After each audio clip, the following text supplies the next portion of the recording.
आज की short video में मैं आपसे डिस्कस करूंगी कि एक थेरेपिस्ट काम कैसे करता है, किस तरह से वो आपका इलाज आपके ज़रिए करता है और या उसका कोर्स ऑफ एक्शन क्या होता है। इसके लिए मैं आपको अपनी एग्जांपल से समझाती हूँ। जब मेरे पास एक क्लाइंट आता है, उसका हम इशू सबसे पहले पता करते हैं। क्लाइंट आया कि उसे इशू है डिप्रेशन का। उसके बाद अगले स्टेप पर मैं फाइंड आउट करती हूँ कि उसके डिप्रेशन से रिलेटेड 4 चीज़ें, उसकी प्रॉब्लम थॉट्स क्या हैं, उसके प्रॉब्लम सेंसेशंस क्या हैं, उसकी प्रॉब्लम इमोशन क्या है और उसका प्रॉब्लम बिहेवियर क्या है। वो कहता है, प्रॉब्लम थॉट्स बताता है कि जब मैं डिप्रेशन में होता हूँ तो मुझे ख्याल आते रहते हैं, हर वक्त नेगेटिव ख्याल आते हैं और लगता है कि जैसे कभी ख्याल आता है कि मरने वाला हूँ, या फिर ये ख्याल आता है कि मैं दुनिया में कुछ नहीं कर सकता, या ख्याल आता है कि मेरी ज़िंदगी हमेशा ही मसाइल का शिकार रही है और हमेशा ही मसाइल का शिकार रहेगी, वगैरह वगैरह। फिर उससे मैं पूछती हूँ कि आपकी प्रॉब्लम सेंसेशंस क्या हैं।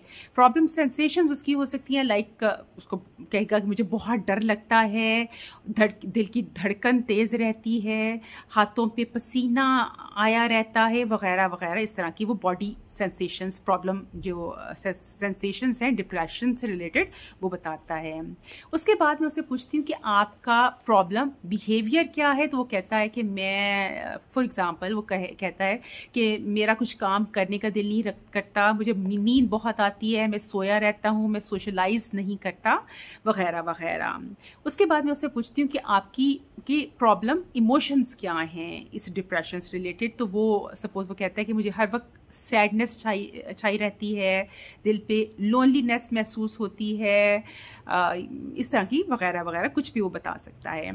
जब हमने 4 चीज़ें आइडेंटिफाई कर ली, यानी कि प्रॉब्लम थॉट्स, इमोशंस, सेंसेशंस और प्रॉब्लम बिहेवियर, तो उसके बाद फिर हम डिसाइड करते हैं गोल थॉट, गोल बिहेवियर, गोल सेंसेशन और गोल इमोशंस पर। इस तरह से हमारा थेरेपी का गोल डिसाइड हो जाता है कि हमने क्या अचीव करना है।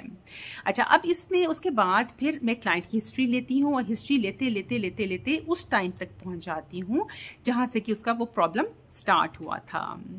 अब जब वहाँ तक पहुँच जाती हूँ हिस्ट्री लेने के बाद, तो मुझे पता चल जाता है कि जैसे कि अब इस वक्त मेरे पास 2 तरह के टूल्स मौजूद हैं, एक NLP as an NLP practitioner और एज अ हिप्नोथेरेपिस्ट, और जल्दी इंशाल्लाह DBT के भी अवेलेबल होंगे।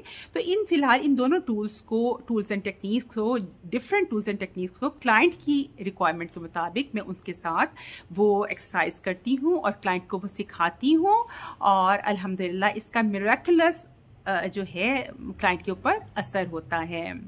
यहाँ पर क्वेश्चन पैदा होता है कि कितनी टाइम में एक क्लाइंट अपनी इन सारे प्रॉब्लम्स को सॉल्व कर सकता है, इन इश्यूज को रिजॉल्व कर सकता है। इसमें एक बात ये कि अगर तो कोई क्लाइंट मेडिसिन पे डिपेंडेंट नहीं है, जैसे कि वो मेरी OCD की पहली क्लाइंट थी, वो भी उन्होंने मेडिसिन इस्तेमाल नहीं की थी, इस वजह से मेरे लिए भी आसान था, उनके लिए भी आसान था, क्योंकि वो भी पूरी डिटर्मिनेशन के साथ लगी थी और जितनी मैं एफर्ट्स डालती थी उतनी ही वो एफर्ट्स आगे से वो भी डाल रही होती थी, अल्हम्दुलिल्लाह। लेकिन अगर कोई क्लाइंट मेडिसिन के ऊपर डिपेंडेंट है तो उसको रिकवरी में थोड़ा सा ज़्यादा सेशंस लग सकते हैं, थोड़ा सा स्लो प्रोसेस होता है। लेकिन अगर कोई मेडिसिन पे डिपेंडेंट नहीं है और पूरा डिटर्मिन्ड है कि उसे दवाइयों के बगैर ठीक होना है, थेरेपी से ठीक होना है, और यकीन रखता है कि इंशाल्लाह ताला वो ठीक होगा, तो इसके मिरेकुलसली बहुत जल्दी OCD की वो क्लाइंट जो थी वो 1.5 महीने में ठीक हो गई थी। तो इसी तरह ज़्यादा डिप्रेशन का जो क्लाइंट है, जो दवाइयों से फेडअप है, उसका आखिर आ गया हो कि मैं दवाइयाँ नहीं ले सकता, मैंने ऐसे ही ठीक करना होना है, तो इंशाल्लाह ताला वो मैक्सिमम 2 मंथ्स में ही और she can be perfectly fine. तो डिसाइड क्या हुआ कि थेरेपी जो है, this is a very effective way to get all of your mental problems और इमोशनल इश्यूज रिजॉल्व्ड। तो अपना थेरेपिस्ट ढूंढिए। सुब्हानकल्लाहुम्मा व बिहम्दिका नशहदु अल्ला इलाहा इल्ला अंता नस्तगफिरुका व नतूबु इलैक। आमीन या रब्बल आलमीन।